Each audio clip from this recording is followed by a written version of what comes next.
Bonjour à toutes et à tous, bienvenue dans cette nouvelle édition. La canicule arrive cette semaine avec son lot d'inquiétudes. Place donc un point sur vos conditions météorologiques. Et pour le moment, tout va bien. Météo France n'envisage pas d'alerte spécifique dans le Nord et le Pas-de-Calais aujourd'hui. La chaleur arrive toutefois. Le ciel est bien dégagé avec un soleil resplendissant sur la majorité du territoire cette semaine. Côté température, sur la métropole lilloise, comptez en ce lundi pour les maximales jusqu'à 30 degrés à l'ombre en moyenne. Sur le littoral, ce sera plus agréable avec des températures en dessous des 30 degrés et un vent léger qui devrait permettre de mieux vivre cette période de chaleur.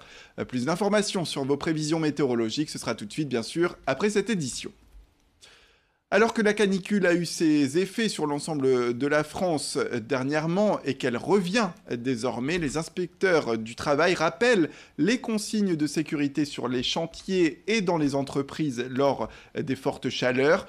De nombreuses inspections sont effectuées par exemple sur les chantiers afin de repérer les manquements de sécurité pour les ouvriers ainsi que le manque d'eau ou de zones ombragées. La chaleur peut provoquer, on le rappelle, des malaises, des insolations qui demandent aux entreprises d'adapter parfois leurs heures de travail. La Directe Hauts-de-France affiche de son côté donc les recommandations côté employeur d'abord. L'entreprise a un rôle premier de prévention des risques, donc elle doit veiller à ce que les risques soient prévenus pour les salariés et à être vigilante également sur la mise en œuvre des mesures de prévention qui sont décidées. Donc l'entreprise doit veiller à ce que l'organisation du travail soit adaptée pour éviter les fortes chaleurs, mettre à disposition des moyens ventilo, de l'eau, de manière un peu plus régulière ou plus adapté aux chaleurs. Donc c'est à la fois de la mise à disposition de moyens pour éviter les chaleurs, mais aussi dans l'organisation du travail, veiller à ce que les salariés soient moins soumis aux fortes chaleurs. Le représentant de la Directe qui revient également sur les droits des salariés en cette période de canicule. Un salarié a toujours un droit de retrait en cas de danger grave et imminent pour sa santé ou sa sécurité. Donc les fortes chaleurs peuvent représenter à certains égards un danger grave et imminent qui peut justifier dans certaines circonstances le droit de retrait sous la condition de la gravité, de l'imminence du risque. Ça peut être dans le bâtiment de devoir travailler en plein soleil sans avoir adapté les mesures par rapport aux fortes chaleurs. Ça peut être aussi en entreprise classique, le fait de n'avoir aucune ventilation, aucune prise d'air dans un local où on travaille sur 8 heures d'affilée. Donc voilà, dans tous les domaines d'activité, il y a une nécessaire vigilance à avoir et les branches professionnelles ont aussi un rôle à jouer là-dessus, de rappeler à leurs adhérents certains principes de prévention. Les vacances ne sont pas forcément synonymes de repos, loin de là, surtout pour les futurs étudiants. La plateforme Parcoursup qui valide les affectations des bacheliers montre encore une fois des signes de faiblesse.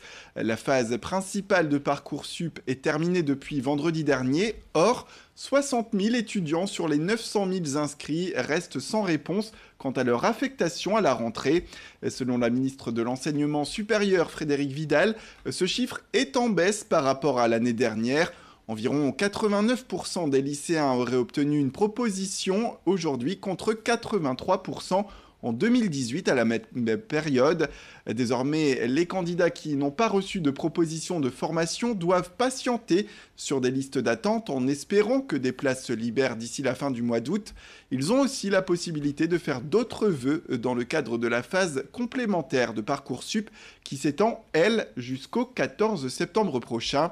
Le syndicat Solidaire étudiant, pour sa part, considère que ce système d'affectation ne fait que renforcer la sélection dans les universités au détriment du service public et de l'enseignement accessible à tous. On écoute l'une des représentantes. On savait que ce serait exactement ce qui se passerait. On l'avait déjà dit l'année dernière que ce serait de la sélection qui allait être mise en place, que ça n'arrangeait absolument personne et que en fait c'était juste une sélection sociale, même pas déguisée en fait, puisque c'est admis. Déjà que l'université, c'était quand même pour les personnes d'un milieu social relativement fort. Là, c'est encore pire. C'est-à-dire, il n'y a personne qui ne sera pas de la classe moyenne supérieure qui pourra faire des études dans le public. Et tout ça, ça se double aussi de lois qui privatisent l'enseignement supérieur. Donc, on peut dire adieu à l'enseignement supérieur public en général, si on ne se mobilise pas. Un groupe de militants écologistes fait de plus en plus parler de lui sur le littoral. Le collectif Extinction Rébellion s'est mobilisé notamment ces dernières semaines contre l'implantation d'un poulailler à pied de gamme. Et cette fois, samedi à 15h, c'est sur la plage de Malo qu'une dizaine de membres s'est réunie.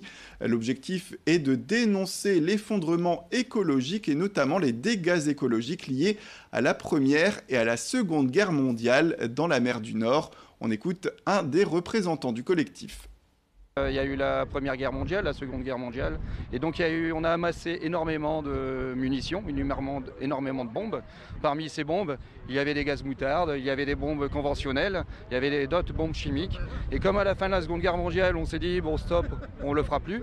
Tout a été mis sur des bateaux, un peu partout en Europe, et puis on a sabordé les bateaux. Et donc on a ces bateaux qui sont là depuis un moment, et puis dans l'eau de mer. Donc ça se corrode. Et pour terminer, place aux activités. En cet été, depuis l'année dernière, l'Acrobranche à la Citadelle de Lille a rejoint la liste des loisirs qui existent dans ce parc, sauf que l'infrastructure n'était réservée qu'aux enfants. Désormais, les adultes peuvent se réjouir. Les aventuriers adultes peuvent désormais s'adonner aux joies de l'Acrobranche avec Laurent Outrement, le fondateur d'Acrolille, qui a développé un parcours familial allant jusqu'à 3 heures.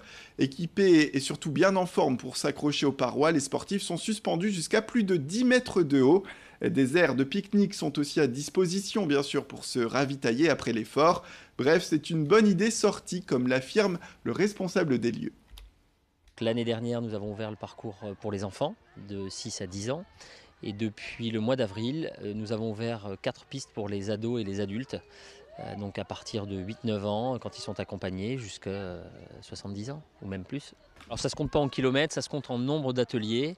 Il y a à peu près une centaine d'ateliers sur l'ensemble du parc. Vous en avez pour à peu près 2 heures, 2 heures et demie en fonction de votre rythme. Au point le plus haut, on doit être à 13 ou 14 mètres de hauteur. Voilà, c'est la fin de cette édition. Merci à toutes et à tous de nous avoir suivis. Restez avec nous, l'information continue. Tout de suite, retrouvez vos prévisions météorologiques.